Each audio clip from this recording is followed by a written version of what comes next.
खट्टा खाने वाली चुड़ैल। रात को अचानक राधिका मौसी को किचन से कुछ गिरने की आवाज आई। उन्होंने बाहर निकल के देखा तो किचन में उन्हें कोई सफेद साड़ी में दिखा। वो चीख पड़ी, हे भगवान, आलतू जलाल तू आई भला को टाल तू, आलतू जलाल तू आई भला को टाल तू। राधिका मौसी को चीखते सुनकर श्रवण बाहर आता है भागते हुए। अरे माँ, क्या हुआ? क्या देख लिया? दादी माँ आ गई क्या सपने में? अरे बेटा, रसोड़े में देख तो कौन है? श्रवण रसोड़े में झांक कर देखता है और उसे कोई नहीं दिखता अंदर। अब रसोड़े में तो कोई नहीं है माँ। कोई सफेद साड़ी में नहीं है क्या? नहीं माँ, कोई भी नहीं है। चिल्लम चिल्ली की आवाज सुनकर काजल भी वहां आ जाती है। अब क्या हो गया माँ जी? अरे बेटा, रसोड़े में एक चुड़ैल थी सफेद साड़ी में। अरे क्या कर रही थी वो अंदर? अरे बताया नहीं, कल आएगी ना तो पूछ लूंगी। चुड़ैल जी, आपका क्या प्लान है? माँ जी, रात बहुत हो गई है, आपने कोई बुरा सपना देखा होगा, चलिए सो जाइए। राधिका मौसी सोने तो चली जाती है, पर उनको रात भर नींद ही नहीं आती। वो कुछ भी उलझुल बातें सोचने लगती है। कहीं चुड़ैल की वजह से तो घर में टेंशन नहीं हो रहा, कहीं उसी की वजह से तो वो दादी नहीं बन पा रही। सुबह जब राधिका मौसी रसोड़े में छानबीन करती है तो पाती है कि नींबू का अचार गायब है। चुड़ैल नींबू का अचार ले गई, मुझे तो ठीक नहीं लग रहा कुछ। चुड़ैल को भी पता है कि जिंदगी का असली मजा तो खट्टे में ही है। राधिका मौसी झट से श्रवण को फोन कर देती है। बेटा, मुझे समस्या समझ में आ गई है, हमें एक तांत्रिक की जरूरत है। अरे क्या बोल रही हो माँ, तांत्रिक की क्या जरूरत है? आप पूजा पाठ तो कर ही रही हो ना।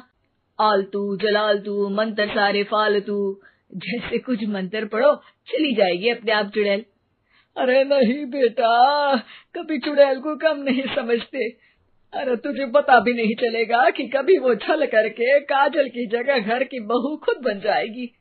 क्या माँ, कुछ भी बोल रही हो? कहाँ काजल और कहाँ चुड़ैल?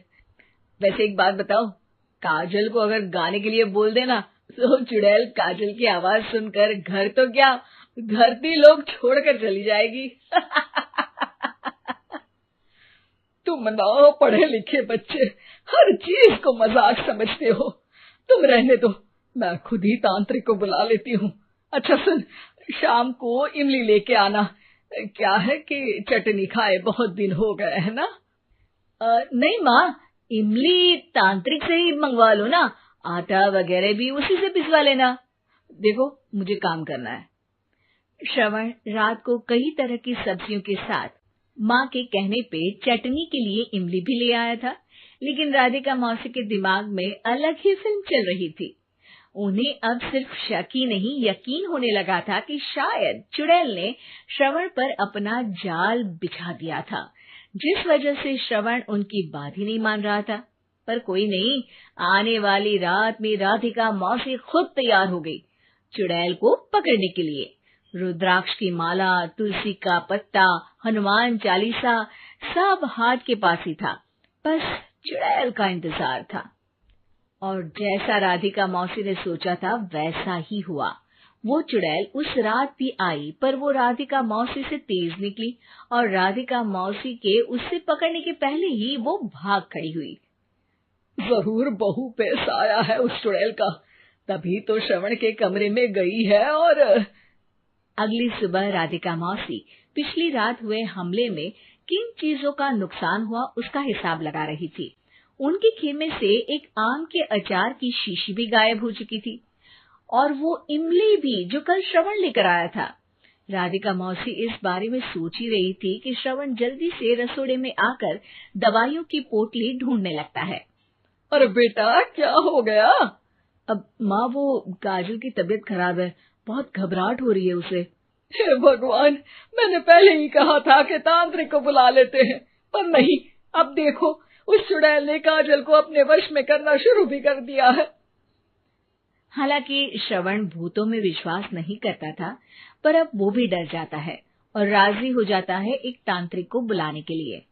कुछ ही घंटों में तांत्रिक आ जाते हैं और राधिका मौसी तांत्रिक जी को सब बता देती है।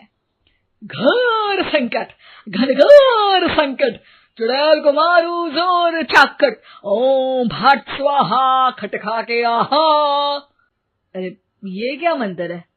मेरे खुद के ओरिजिनल मंत्र है, कल रात को ही लिखे हैं, अच्छे लगे तो दाद चाहूंगा। एक और मंत्र सुनो। अर्ज किया है आब्राकडाब्रा, दिल्ली बम्बई आगरा, चंदा मामा सोवरले सुरन मामू जारा। ये मंत्र है? अरे कोई 40 वालीसा पढ़ो ना। वक्त कम है, 40 नहीं पड़ेंगे, 20-25 में काम चलाना पड़ेगा। अलग निरंजन जाके लंदन, मुफ्त का मंजान घिस मेरे नंदन। अरे जल्दी करो तांत्रिक जी, जल्दी करो। तांत्रिक अपने उल झलूल मंत्र पढ़ने लगता है। श्रवण को तांत्रिक पे शक होता है। वो अपने एक डॉक्टर दोस्त को कॉल कर देता है ताकि कोई अनहोनी हो तो इमरजेंसी में चीजें मैनेज हो जाए। तांत्रिक धुनी रमाता है, जिसकी वजह से कमरे में काफी धुआं हो जाता है और जिसकी वजह से बहू की घबराहट बढ़ जाती है। अब भागेगी चुड़ैल। हाँ। बहू खांसते हुए धुएं से बचने के लिए बाहर चली जाती है।